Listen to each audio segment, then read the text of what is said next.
تو ہے جو خلقت کو پہلی دفعہ پیدا کرتا ہے پھر اسے دوبارہ پیدا کرے گا، اور یہ اس کو بہت آسان ہے۔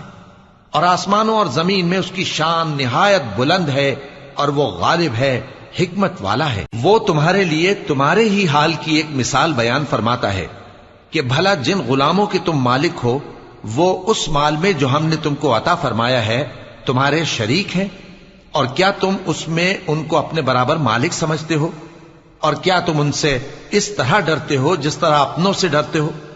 اس طرح ہم عقل والوں کے لیے اپنی آیتیں کھول کھول کر بیان کرتے ہیں، مگر جو ظالم ہیں وہ بے سمجھے اپنی خواہشوں کے پیچھے چلتے ہیں۔ تو جس کو اللہ گمراہ رہنے دے اسے کون ہدایت دے سکتا ہے، اور ان کا کوئی مددگار نہیں۔ سو تم ایک طرف کے ہو کر دین الہی پر سیدھا رخ کیے چلتے رہو، اور اللہ کی فطرت کو جس پر اس نے لوگوں کو پیدا کیا ہے اختیار کیے رہو۔